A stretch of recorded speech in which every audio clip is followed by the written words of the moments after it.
Good morning and जय Hind everyone. कैसे हो आप सभी? आई होप से बड़ा बेहतर डेफिनेटली अच्छे हो गए। थोड़ा सा वॉइस का इशू हो सकता है जुकाम की वजह से, तो आई होप आप सभी समझेंगे। आगे मैं बात कर लेता हूँ। काफ़ी सारे कैंडिडेट कल से मैसेज कर रहे हैं। बेसिकली यहाँ पे पता है एसएसआर का, एमआर का और एसएसआर मेडिकल असिस्टेंट, इन तीनों का एग्ज़ाम डेट मेंशन कर रखा था और वो एग्ज़ाम डेट अभी इंडियन नेवी ने ऑफिशियली यहाँ पे हटा दिया है। तो कैंडिडेट ये मुझसे मैसेज करके पूछ रहे हैं, क्या भैया ये पेपर पोस्टपोन हो सकता है क्या? ऐसा कुछ हो सकता है क्या? मतलब ऐसी पॉसिबिलिटी बन सकती है? तो उसके बारे पे मैं वीडियो पे बात करने वाला हूँ। मैं आपको एक बात बताता हूँ, कल मैंने टेलीग्राम चैनल ऑनलाइन एजुकेशन पे सुबह टाइम, तब ऐसा कुछ नहीं था, एक पोस्ट डाली थी कि नेवी ने 3 इनटेक के लिए वैकेंसी निकाली है। ठीक है, first second and third vacancy किसी को नहीं पता, बट एक बार अगर वो फॉर्म फिल करवा लेंगे तो फॉर्म कैंसिल नहीं करेंगे। ठीक है, अगर फॉर्म फिल हो गया तो फॉर्म तो कैंसिल नहीं होगा ना,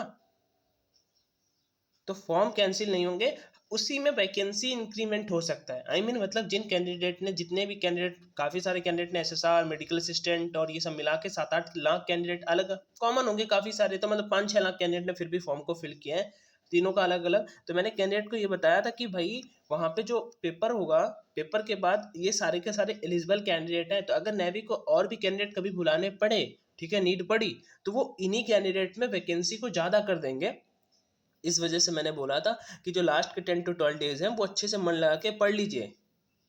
लेकिन यहाँ पे कल नोटिस था, वो नोटिस शाम को हटा दिया गया, तो कैंडिडेट का यही डाउट आ रहा है भैया पोस्टपोन पोस्टपोन, क्योंकि पेपर बहुत जल्दी हो रहा है। ठीक है, तो सबको ऐसा लग रहा है कि बड़ी जल्दी हो रहा है, ऐसा नहीं होना चाहिए, और थोड़ा सा टाइम मिल जाए तो ज़्यादा बेहतर है। बट मैं आपकी जानकारी के लिए बता दूं, फिलहाल ऐसा यहाँ पे ऑफिशियल तो कुछ नहीं है, लेकिन कल की डेट में 2 से 3 एग्जाम जो है वो पोस्टपोन हुए हैं। एक सीए का एग्जाम है वो पोस्टपोन हुआ है, दूसरा एचडीएफसी जो बैंक होता है, एचडीएफसी बैंक पीओ का एग्जाम पोस्टपोन हुआ है। ये करंट सिचुएशन को, करंट सिनेरियो जो चल रहा है उसको देखते ही हुआ है। But for your kind information, अब आपका जो पेपर है 22 तारीख से स्टार्ट है, 22 मई से आपका इंडियन नेवी का पेपर है। हाँ, अगले अगर 8 से 10 दिन ऐसे ही हालात रहते हैं जैसा अभी है, 100% आपका पेपर कैंसिल हो जाए, कैंसिल नहीं होगा, पोस्टपोन हो जाएगा। अभी नहीं, मैं बिल्कुल नहीं बोलूँगा कहीं पढ़ाई बंद कर दो या ऐसा कुछ।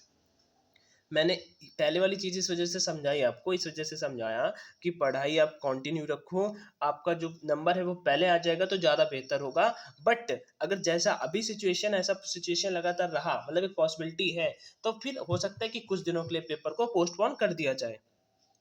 ठीक है, तो ये कैंडिडेट अभी फिलहाल के बेस पे यहाँ पे कुछ भी ऐसा नोटिफिकेशन नहीं आया है। मैं एक बात और बताता हूँ, आप मेरे टेलीग्राम चैनल ऑनलाइन एजुकेशन पे नहीं जुड़े हो तो जुड़ जाना। ठीक है, मैं यहाँ पे सारा का सारा सब कुछ आप सभी के साथ में टाइम टाइम से शेयर करता रहता हूँ। ये देखो, तो कल ही मैंने शेयर किया था, ये देखो यहाँ पे लिखा है सी एग्जाम पोस्टपोन हुआ है, HDFC bank PO exam postpone हुआ है। अगर सिचुएशन ऐसा रहा तो पॉसिबिलिटी है, but for your kind information vacancy next 1 year नहीं आएगा, वैकेंसी बढ़ता रहेगा इन 3 इंटेक में। तो मेहनत करो, बस 10 से 12 दिन, समझ रहे हो कि क्या कह रहा हूँ। यहाँ पे मैं यही कहने की कोशिश कर रहा था कि आपको 10 से 12 दिन सिर्फ पढ़ाई पे फोकस करना है, आपको जरा भी नहीं सोचना है कि पेपर पोस्टपोन हो सकता है या ऐसा कुछ। ठीक है, बट मैं एक पॉसिबिलिटी बता रहा हूँ, अगर हुआ तो फिर वो एक अच्छी बात होगी, कुछ कैंडिडेट के व्यू से हो सकता है नहीं भी अच्छी बात हो। ठीक है, बट मैं आपको सारी पॉसिबिलिटी यहाँ पे शेयर किए दे रहा हूँ। और एक बात बताता हूँ आपको, नेवी एसएसआर एग्जाम के लिए अगर आपने अभी प्रिपरेशन नहीं करी है एक भी, अगर थोड़ी बहुत प्रिपरेशन है, तो इन शॉर्ट अगर आप अपना एसएसआर का इंग्लिश वाला सेक्शन कवर करना चाहते हैं, साथ ही साथ जीके जीएस वाला सेक्शन कवर करना चाहते हैं, आपका वीक भी है, थोड़ा बहुत ठीक भी है, ठीक है, तो आप स्टेज 2 भी इससे करना चाहते हैं, तो इसके लिए मेरा एक बैच, आप उसमें इनरोल भी कर सकते हैं। साथ ही साथ वहाँ पे आपको मॉक टेस्ट भी मिल जाएंगे, ऑनलाइन और ऑफलाइन फॉर्मेट में दोनों तरह से, तो आप वहाँ पे दोनों तरह से मॉक भी कर सकते हैं। और फिर आप एसएसआर मेडिकल असिस्टेंट के लिए जा रहे हो, एसएसआर के लिए जा रहे हो, या फिर एमआर एग्जाम के लिए जा रहे हो, वहाँ पे आपको कंप्लीट सिलेबस, साथ ही साथ आपको मैं कंप्लीट गाइड, फिजिकल मेडिकल, कौन से स्टेज में क्या होगा, कौन सी चीज़ें क्या होंगी। इवन आज से मैं वहाँ पे डेली टारगेट सीरीज भी एक स्टार्ट कर रहा हूँ 10 डे का। ठीक है, मतलब जो मैं एग्जाम रिलेवेंट चीज़ें वहाँ पे अपलोड करूँगा, एग्जाम के पॉइंट ऑफ व्यू से हेल्पफुल चीज़ें वहाँ पे मैं अपलोड करूँगा, तो इस वजह से।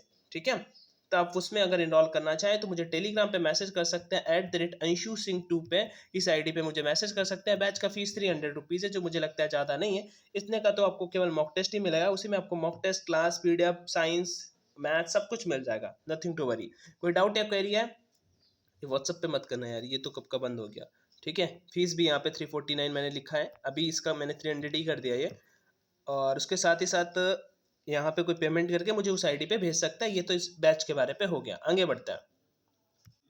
तो फिलहाल के बेसिस पे मैं आप सभी को यही सजेस्ट करूँगा कि इसको लेकर के बिल्कुल भी परेशान मत होइएगा कि ये क्या पॉसिबिलिटी है, क्या नहीं हो सकता है। अगर कुछ भी होगा तो मैं आप सभी को टेलीग्राम पे ज़रूर इन्फॉर्म करूँगा। फिलहाल अभी ऐसा कुछ नहीं है, आप 8 से 10 दिन जैसे मन लगा के पढ़े रहते हो वैसे ही पढ़ाई को अपनी कंटिन्यू रखिए, ठीक है? और वैसे भी आपका देखो उन्होंने 12 तारीख को एडमिट कार्ड का बोला था, 12 तारीख को, 12 को, अब आज 10 तारीख है, 12 को एडमिट कार्ड से हमें पता चल जाएगा क्लियरली चीज़ें। अगर नेवी को ऐसा कुछ करना होगा तो वो फिर 12 तारीख को एडमिट कार्ड नहीं रिलीज करेंगे, वो फिर तब तक हमें कुछ ना कुछ नोटिस दे देंगे, ठीक है? तो ये चीज़ आई होप आपको समझ में आ गई होगी। जय हिंद।